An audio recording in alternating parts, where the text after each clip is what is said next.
Welcome to the funnel effect. आज हम as workload configuration pattern पर एक झटपट नजर डालेंगे। सोचिए, एक फैक्ट्री फ्लोर है जहां बहुत सारी अलग-अलग मशीन्स और डिवाइसेस हैं।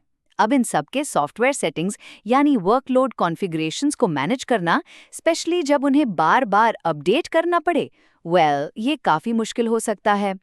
ये पैटर्न इसी चैलेंज को सॉल्व करने का एक ब्लूप्रिंट है। इसमें पहला और सबसे बड़ा चैलेंज है ऑनलाइन ऑफलाइन सिंक।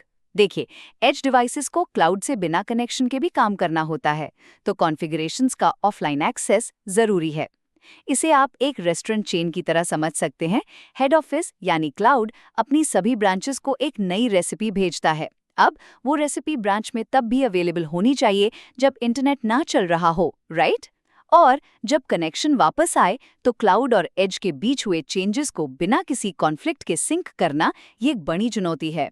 दूसरा टेकअवे है इसके दो मेन सॉल्यूशंस। एक है एक्सटर्नल कॉन्फ़िगरेशन कंट्रोलर, जो वर्कलोड पर नई सेटिंग्स पुश करता है।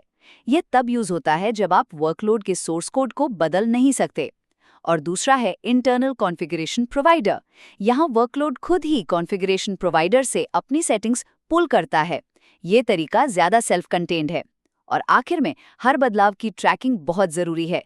एक गलत सेटिंग, जैसे कि एक नॉन एग्जिस्टेंट एंड पॉइंट, पूरे सिस्टम को ब्रेक कर सकती है। इसीलिए कॉन्फ़िगरेशन चेंजेस को सॉफ्टवेयर डिप्लॉयमेंट की तरह ही सीरियसली ट्रीट करना चाहिए, ताकि कोई एरर आने पर उसे आसानी से ट्रेस किया जा सके। सो इन शॉर्ट, ये पैटर्न मैन्युफैक्चरिंग में सॉफ्टवेयर सेटिंग्स को रिलायबली मैनेज करने का एक फ्रेमवर्क है, चाहे कनेक्टिविटी हो या ना हो।